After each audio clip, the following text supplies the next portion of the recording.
Welcome to the Human Capital Innovations Podcast, your go-to source for personal, professional, and organizational growth and development. We hope you tune in often for all things people management, organizational development and change, organizational leadership, and social impact related. Maximize your personal and organizational potential with Human Capital Innovations Podcast.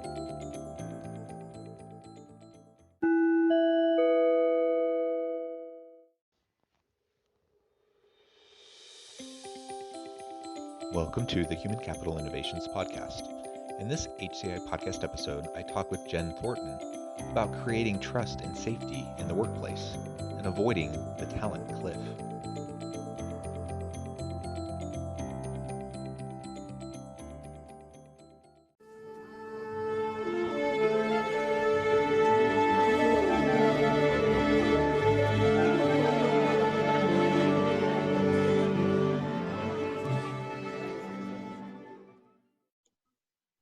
Jen Thornton, welcome to the Human Capital Innovations Podcast. Thank you. It's great to be here. Yeah, I'm really excited to have a discussion with you today. You know, as we were preparing for this episode and I was thinking about all the different areas that you touch on in your professional work, I thought today we could focus on creating trust and safety in the workplace. You also have this really interesting concept that you like to discuss around avoiding talent cliffs. So we'll talk about that as well. As we get started, I just wanted to share Jen's bio with everyone. Jen Thornton has developed her expertise in talent strategy and leadership professional development over her exciting 20-plus year career as an HR professional. She's led international teams across Greater China, Mexico, the UK, and the US to expand into new markets, managing franchise retailers, and developing key strategic partnerships, all while exceeding business objectives and financial results. The rapid growth of her consulting firm, 304 Coaching, has been largely due to Jennifer's unconventional approach to building innovative workforce development solutions for companies who are facing breakthrough growth and acceleration in hiring patterns. She is a sought-after business strategist specializing in startups and large value-based organizations. She assists her clients in building talent strategies that complement their business strategies to ensure exponential growth.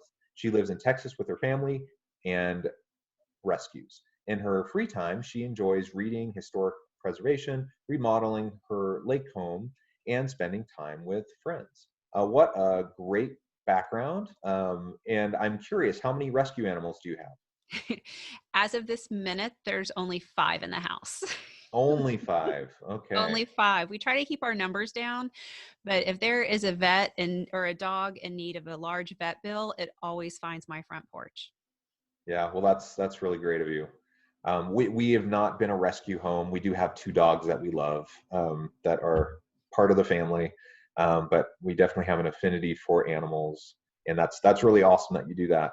Well, you know, what a great background. It's really a pleasure to have a chance to talk with you, and your experience spanning many years in many different contexts. I think we'll have a really great discussion. Anything else you would like to add by way of personal background, context, anything like that for listeners? Oh, let's see. So in my bio, like it says, I've worked across multiple continents. And I think that work is really what's led me to what I do today and why I feel like language is so important in our leadership and how we choose our words and how we understand how the brain works. So I think that comes from, being in a room where there's so many different languages and cultures interacting. Yeah, I think so. When we find ourselves in those kind of cross-cultural, international types of contexts and situations, it can be challenging for sure, but it's a real opportunity to learn and to grow and to recognize, just all of the great insights that come from diverse ways of thinking, different backgrounds, different worldviews. So that's really wonderful. And I've traveled quite extensively internationally as well, though probably I haven't spent as much time overseas in these different locations as you have throughout your career. So I'm really excited to have that international flavor added into our conversation today. So I thought we could really just dive in by talking about psychological safety and how we create trust and safety in the workplace. you have so much experience in all these different contexts, and I suspect that how we develop trust and safety probably depends on the context. It depends on the location, the culture, of the people that we're working with. But what are your initial framings for how we as an organizational leader, how we can help to start to create that culture, that context, and protect our workers and help them understand, that they're needed, wanted, valued, that we'll have their back, and that we really want to support them to become their best selves. So I think when you start to think about psychological safety, and we're hearing that so much in the world today, it was, emotional intelligence, all these different things. And now I think the buzzword is psychological safety. And when people question about that or what is that, there's a lot of pieces to that. But at the bottom line of that, to create psychological safety, we have to understand how the mind takes in conversation and reacts to it. And so to create psychological safety, we obviously have to create trust. But if you look at some of our older ways of leading, it actually creates fear. And if you are a leader that believes that no one should ever see you sweat, you're the person who should always have all the answers. You should be looked at as an expert every single day to maintain your power. Then your language is actually doing the opposite thing of what you want. It's creating fear. And so if you're that leader that walks in and it was like, this, everyone in the boardroom now, this, product is down by 2% and I want to know why. Well, in our old world, that showed command and power, but that actually creates fear. And as soon as we're in our primitive brain, our prefrontal cortex shuts down. Therefore, we can't get innovative. And so I always start with really getting honest about how our brains work and how our language drives it. And then we can start to build from there. Yeah, I think that's really important too. And fear-based leadership isn't actually leadership, in my opinion. It's coercion, it's management, and certainly there are times, there are circumstances in which we need that powerful person to step forward, take charge, kind of just start helping people understand what they need to do. In times of crisis, for example, that's something that often is very important. But on an ongoing basis, that's not a sustainable model for effective leadership. Fear-based, it drives compliance, it doesn't drive commitment, and it certainly doesn't drive innovation and creativity. And so, we're in a knowledge economy, and we need people who can push the edges of our knowledge and understanding, people who can constantly be innovating. And if they're just waiting around for an order, you know, fearful to do anything out of their own initiative, or fearful that they'll get dinged, for failure. If that's the context, that's not safe. There's no trust, and it basically will devolve into kind of this micromanaging cesspool of ineffectiveness. And so, I think we need to get past that. And I think most leaders understand this. I think most leaders want to get past it, but it's one thing to say it and to, have this kind of conversation like we're doing right now. It's a different thing when you're in a position of leadership and you have that weight on your shoulders and you have everyone looking towards you, and all you've ever experienced your whole life are leaders who take that kind of control approach. You revert back to what you've seen, and what's been modeled for you, unless you disrupt, that kind of an approach in your own thinking and your own behaviors. Any thoughts on how we can do that? Because it's kind of the natural tendency, I think, for us to revert to that in times of crisis or in times of, stress, anxiety, pressure. We tend to do that because it's what we know. Yeah. Yeah, you're absolutely right. And, over the last several months, we've been doing a lot of crisis management, with different, political things that are going on in the environment or with COVID. And, you're absolutely right. When you're in crisis, we have to lead a certain way. Buildings on fire, please get out. I mean, very simple. There's no discussion. Let's all move. But what I'm really seeing right now, which kind of, took me back when I started to watch this in my own clients, is because we've been doing so much crisis management, we're starting to get into that habit. And our everyday leadership or lack of leadership is really in that crisis management that you just spoke about. And we can't get into that habit. And when we're in that habit, other things start to fall apart. Therefore, we go into even more of a crisis management. And I think that all the people listening to this right now to really think about, how have I been managing recently and where are my habits in that? And have I created a habit around crisis management? Yeah, and it really isn't about intention either. We can have all the best intentions, but it's about what we're actually doing, what we're modeling to our people, our behaviors, the words we use, because that speaks louder than any intention. That speaks louder than, even if we send out an email to people saying, we're here for you, we support you, we want to empower you, then everything you do is actually contrary to that. People are going to revert to what they're actually seeing in real time. So, and we can have, I have the best intentions, but I'm not perfect. So despite my good intentions and despite my efforts, I will still trip up. I'll still do things that probably aren't as effective as they should be. There will be times where I have interactions with my people that isn't empowering and it's not as positive as it should be. That's okay. Like I can own that, and then we can have a discussion. But I need, to your point, I need to make sure that I'm thoughtful about it, that I'm reflective of this, particularly during this unusual time that we're in. Um, if I had like an amazing track record with my employees prior to COVID, that doesn't necessarily mean that they still see me as having an amazing track record right now. So we need to just make sure that we're constantly self-evaluating. And that's a healthy practice to be involved in always, anyways, regardless of whether we have something like a pandemic or a social unrest, political unrest and those sorts of things happening as well. So what are some of the specific things that we can do then to start developing trust and psychological safety, safety to innovate, to even fail? How can we create that kind of a trust within our organizations? So, to create that trust, to create the trust where it's okay to fail and it's okay to use your voice and it's okay to have a difference of opinion, leaders have to really think about how do they respond to failure and how do they set people up.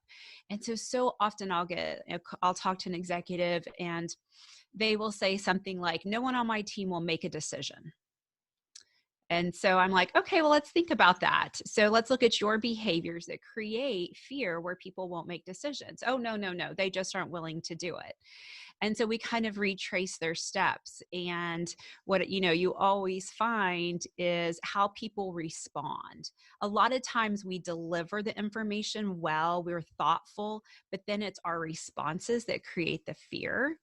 And so, if someone who sets up a situation where I want to hear your ideas, and then someone shares their idea, and then they're judged or punished, or don't say that, that's a hot button, that'll really upset someone, then it's really your responses that are creating the fear. It's not your initial setup. Yeah, yeah. So really what I hear you saying then is that we just need to make sure that we're careful at every stage of the communication process, including the follow-up, including those, not just the formal moments, where you're in front of your team, sharing something, or you send that email or that memo.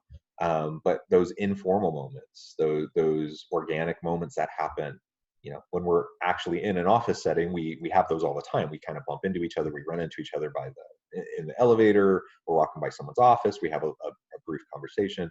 Perhaps that's a little different right now, as we're working more distant, virtually from a distance, but we still can have those opportunities for more organic types of conversations.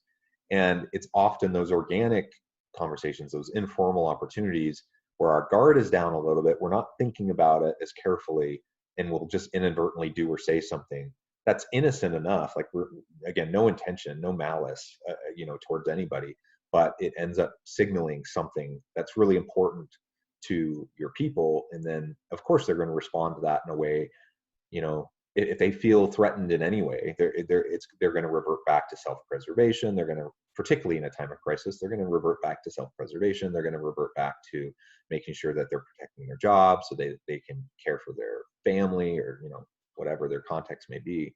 Um, so again, intentionality, thoughtfulness, recognizing that all of these interactions, we're unfortunately, whether we like it or not, when we're a leader, we're always on. People are always looking to us, and there's no point in time where they're not. So if we're around our people, we need to make sure that we understand that we're signaling things to them constantly.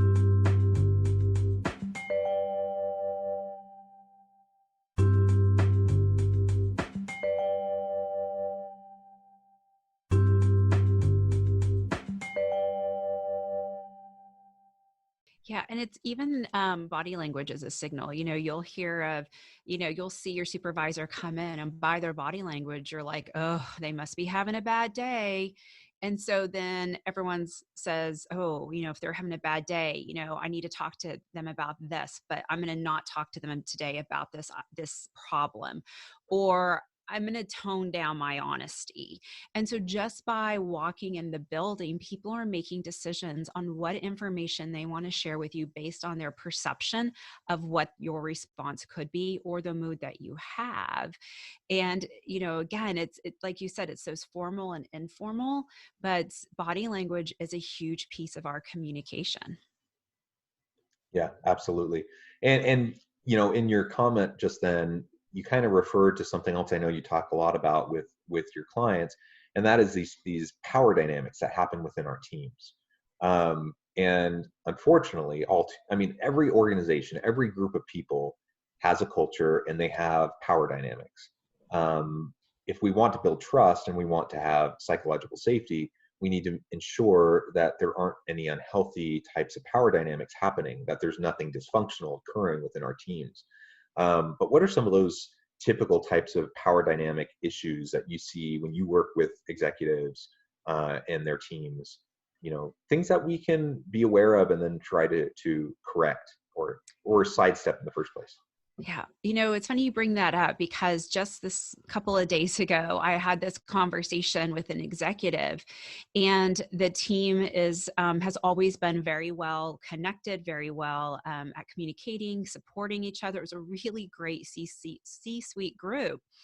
And, I've worked with them for quite some time, and I could notice some things were off. And I started, getting curious and asking some questions. And what I discovered, and I've seen this happen quite a bit, the CEO had gotten in the habit, very busy, a lot going on, and got in the habit of relaying information to his direct reports through one specific person.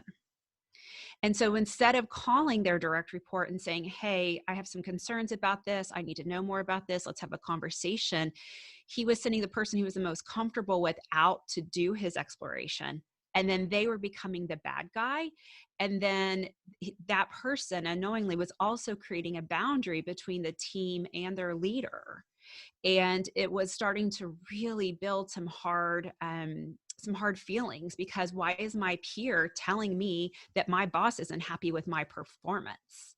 And so they were mad because the CEO wasn't going to be honest with them, and they were mad that someone else was willing to do that for the CEO. And I see that where the CEO kind of pushes their bad news off on someone else, because someone else gets to be the bad guy. They still get to be the hero. And it's really, really hard. I mean, it's just one example of a lot of different dynamics, but it's one that's really popped up recently, and I'm starting to see. Yeah. It's hard, but ultimately you can't outsource your accountability and responsibility for those tough discussions, those difficult conversations. And I'm not sure I know of anyone who actually enjoys having challenging conversations with other people. But when you're in a leadership role, that's like one of the main things that's put on your responsibility list, is that you have to be able to have those conversations in real time on an ongoing basis with your people, and either not, like, completely just delaying and procrastinating, not having the conversation at all. That's incredibly problematic for a variety of reasons. But pushing it off on someone else and kind of making them do it, as the bad person, that's equally is dysfunctional, and it's going to foster all sorts of uh, mistrust within your group.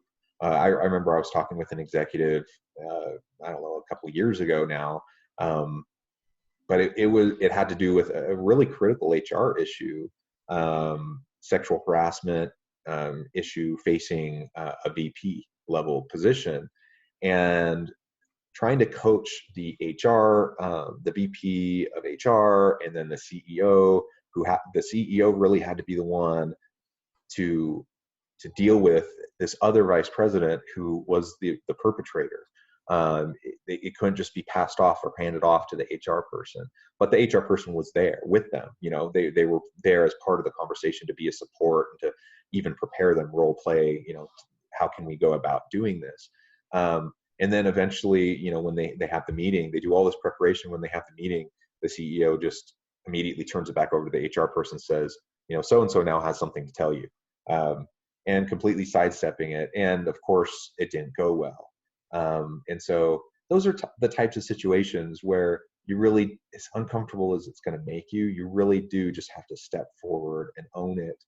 And it's okay, if someone doesn't like you, people will understand if you're consistent, if you're fair, and they want to see that in their leaders. They want to see someone who's willing to do the hard things, who's willing to have the tough conversations, who's willing to tell it as it is, someone who's willing to be honest and open with them. And if we can't do that, it's going to be really hard to foster openness, transparency, trust within our people below us.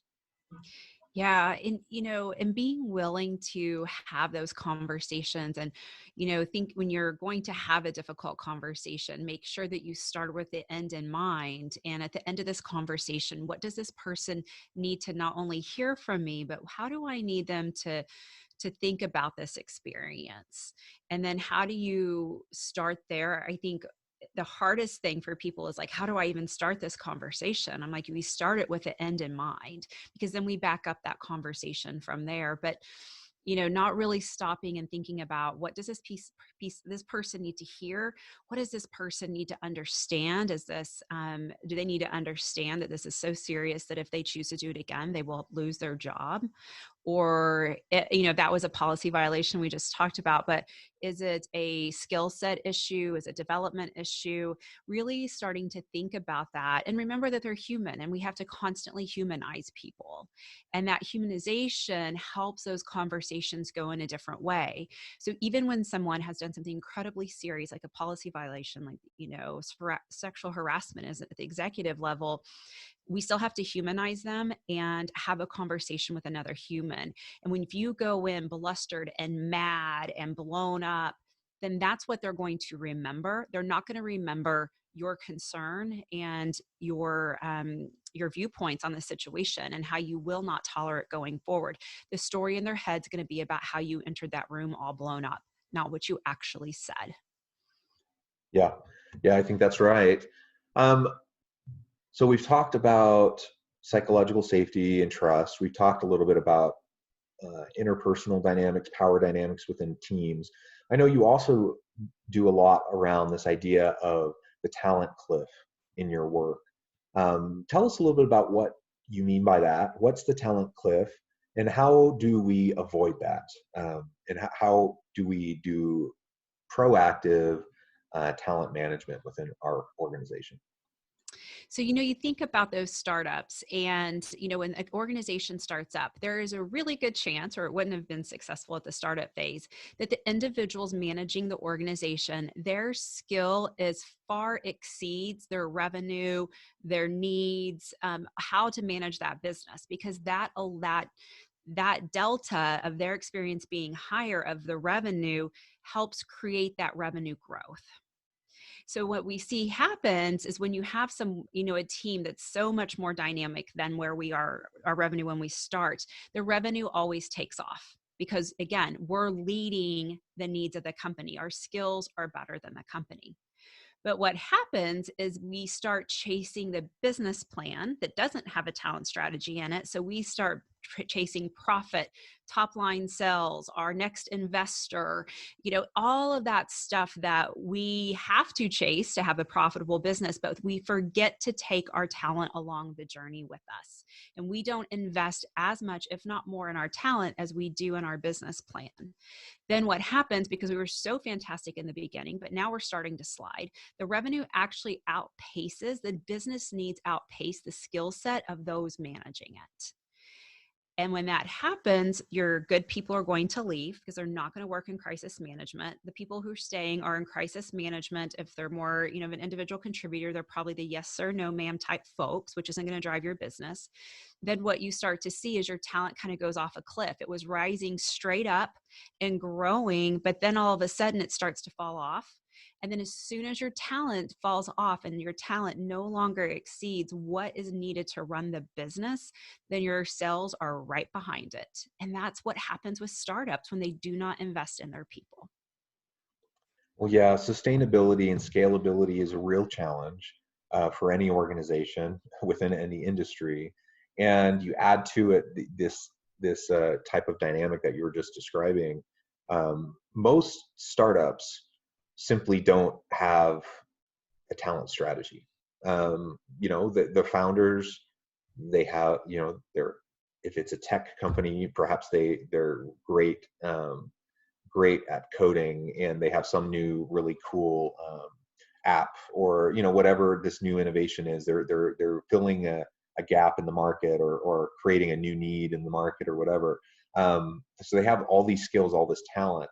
But as you grow and scale, inevitably you have to focus on your people. You have to have a talent strategy, and it's not necessarily the founding team or even that growing smaller team that has the people management know-how or capabilities. I see it all the time as well, and it blows my mind how often you'll see some of these companies with so much potential, and they start to then just like, there's one locally. We're kind of a tech hub here where I'm at. Kind of a playoff of Silicon Valley. We call it Silicon Slopes, and there's lots of tech companies, and we're one of the highest areas in the country for tech entrepreneurship and such. And there was a big tech company that was just experiencing exponential growth, doing awesome until about a year ago, and then all of a sudden they announced 50% layoffs, right? And it's exactly what you were just describing. They just simply didn't have the people capabilities to continue to sustain that kind of growth, and it eventually caught up with them, and they've been having to try to deal with that since then. So absolutely, we want to avoid that talent cliff. We want to make sure that we're embedding our people strategy, our talent management strategies right into the business plan, right into everything else that we're doing, and make sure that that's a focus even from the early stages of the development of a company, if we want to have a chance to scale and grow.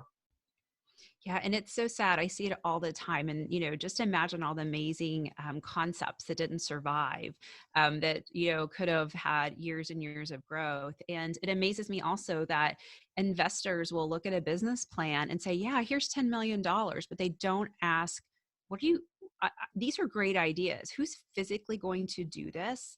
How are you supporting them? Because we'll say, how are you going to produce this widget? Who's going to make the widget? But no one stops and says, who's making decisions for this company, and what kind of support are we giving them so they can handle the mental stress and the mental game, and that they can stay in vision and stay out of the stuff. And then, who's on your team today that's a rising star that in 5 years, maybe they are an up and coming leader in the marketing world. What support do they need over the next 5 years? So maybe they can be your chief marketing officer. They're just not there now, but what could we do with them in 5 years? What are their experiences need to be? But yeah, it fascinates me that someone will hand over $10 million and not once ask, what are you doing about the people who will actually use this money and will actually make decisions on it? Yes, absolutely. Well, Jen, it has been a real pleasure. This time has flown by. We're already nearing the end of our time together today. But before we finish our conversation, I did want to make sure that I gave you a chance to share with listeners how they can get connected with you, find out more about what you're doing currently, and just give us the last word on the topic for today. Yeah, so it was such a pleasure to talk about all these different ideas with you today. And if you would like to continue the conversation, you can find me on LinkedIn at Jennifer Thornton, ACC. You can also look at some of our talent strategy ideas and how we do this at 304coaching.com. Excellent. Thank you so much. It's really been a pleasure. So many really great and fascinating topics that we discussed today, and I appreciate your expertise in sharing that with my listeners. I hope everyone will reach out to Jen, get connected on LinkedIn, find out more about what she and her company can do for you. And as always, I hope everyone can stay healthy and safe, that you can find meaning and purpose at work each and every day. And I hope you all have a great week.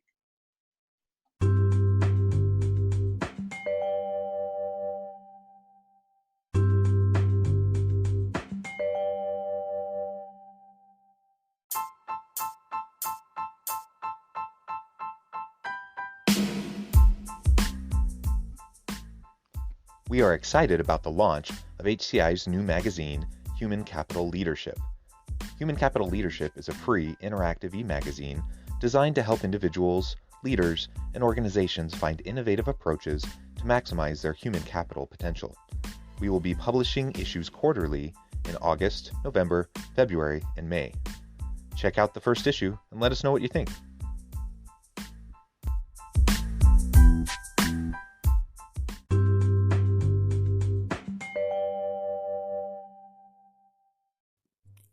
Thanks again for joining us for this episode of the Human Capital Innovations Podcast.